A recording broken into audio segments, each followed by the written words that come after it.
Hey everybody, this is Nathan here at the Gold Cove. I want to thank you guys for watching and checking out our videos. We have had a lot of visitors in here from the videos, and that to me is super cool.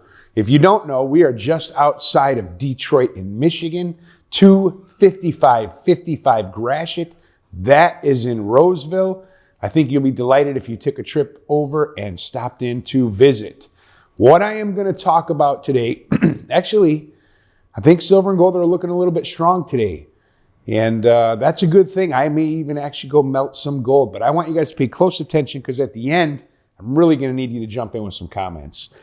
I just got through watching a video this morning where this guy said Friday is going to be a down day and it's going to be a real sell-off day. And I was like, so all the noise, right? You got to be careful of the noise because actually what happened, he must have made that video a few days ago. It's going up today. But what I want to say is, like, who's got the leg up right now, right? Who's got the leg up? Is it you, the buyer, or maybe you're a seller, or me, the dealer? So you, the customer, or me, the dealer? And so the leg up really depends. I would say when you come into this store, or most stores, it is always a good idea to find out what does the dealer, if you're buying stuff, what does the dealer have that a lot of? And so there's some things right now, like I'm short on silver eagles. I'm not short on 1 ounce silver bullion, but I'm getting close. But I have a lot of gold. I have a ton of 90%. 100 ounce, so the 100 ounce bars, there are things that I would sell pretty cheap, but it's your job to kind of feel it out. Like, hey, I'm flexible. What do you got that I can get a good deal on? So I guess I would say the buyers, it's tough because I'm listening to some of these other dealers, but the buyer's rate now may be in the driver's seat still. The buyers may be in the driver's seat. Some of the other dealers I listen to, they talk about being short on things, being sold on things. I just saw a big video and the guy said, he goes, I'm $6 over on everything, but close to melt at 90%. And I thought, holy cow. And so we're right now a couple bucks over on generic.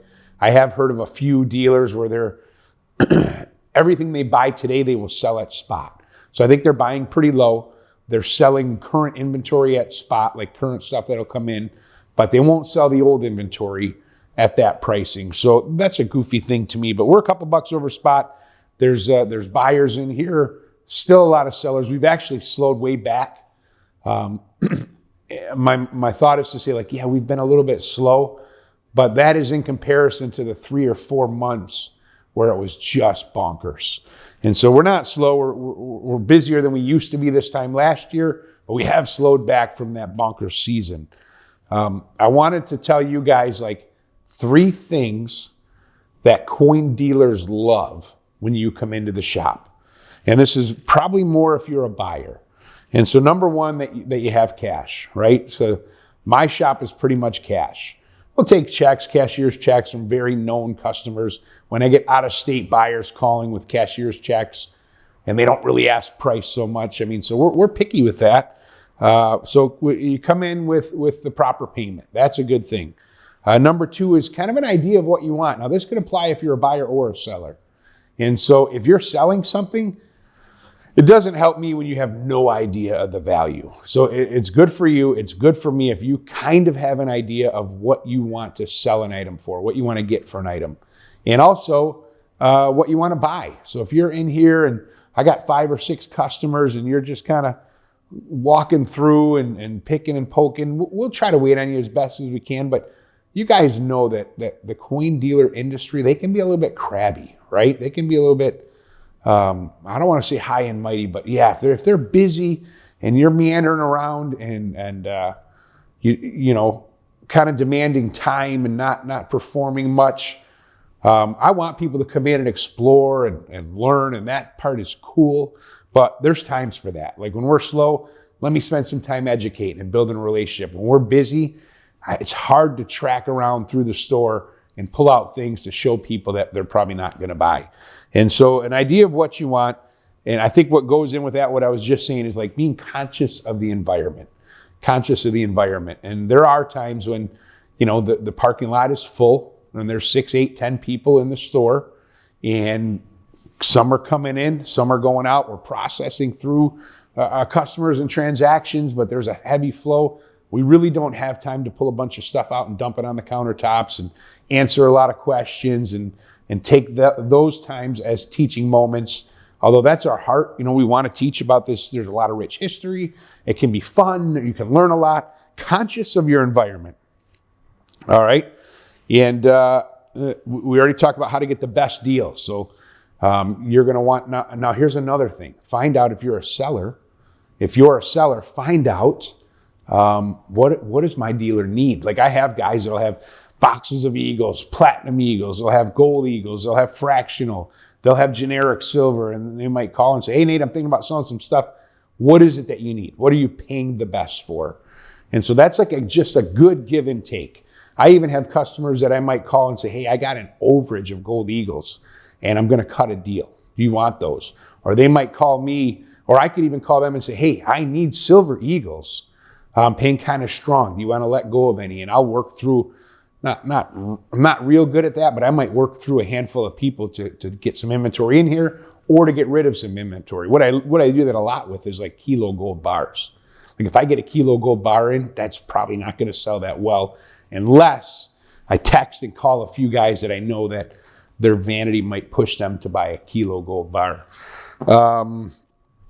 So yeah, that's how you can get better deals and just have a better discourse with your dealers. Like, what do you need? What do you want? What do we got? What are you short on? What are you long on? Things like that. Here's where I want you guys to interact. My feelings on next week, like everybody's, this was strange. Like all this previous leading up to this week, everybody's like, hey, silver's going down. The Chinese are off. They're on vacation. It's the new year. They're not trading. Silver and gold are going to go down. And there was a lot of that. You guys heard it. And it made sense.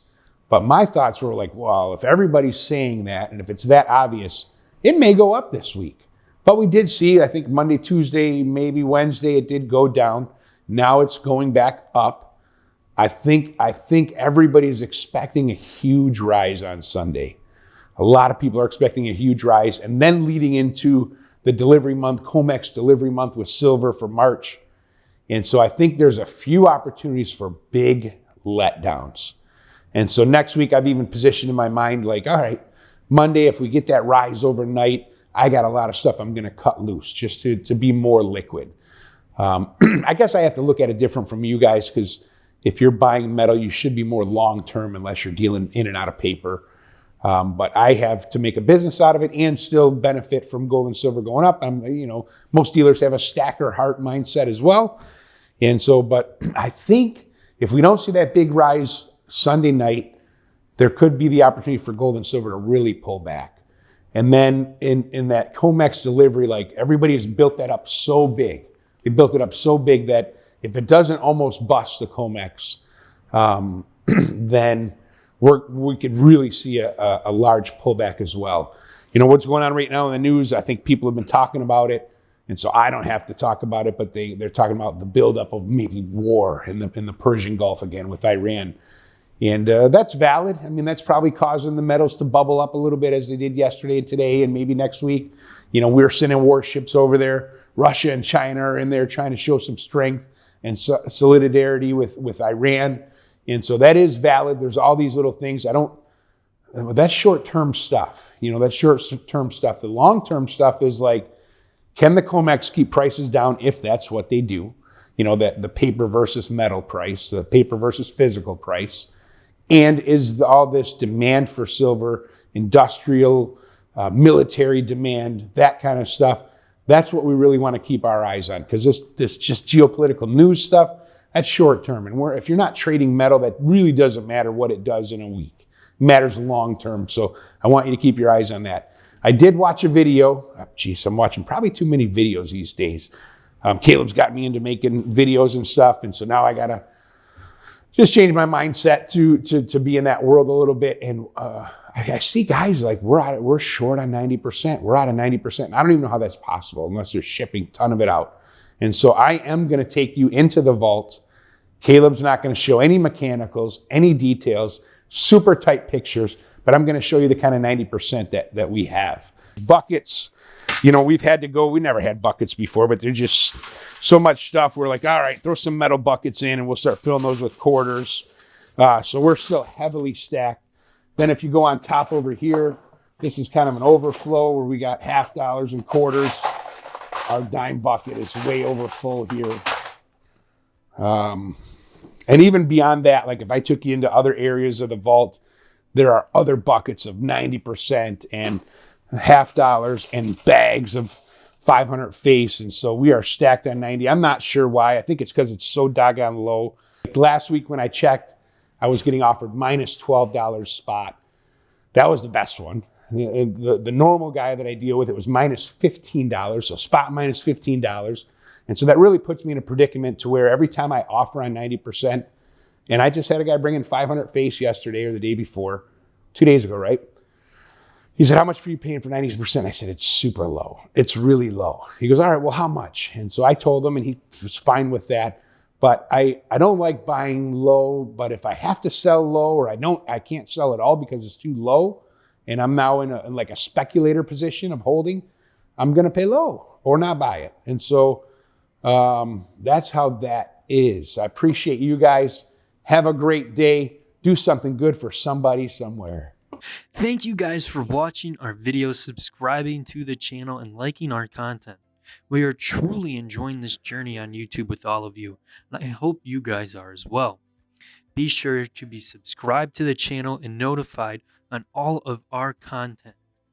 And most importantly, buy precious metals, and don't forget to check out Cameron's whatnot called Gold Cove Cam on there. Things are going way too cheap. It's exciting. It's fun. I'm on there. Pops is on there. Cams is on there. And yeah, don't forget to, throw in some suggestions in the comments down below of what you want to see. Or if you want to be on film, please also let us know. Take care, everyone. We appreciate y'all. Have a great day.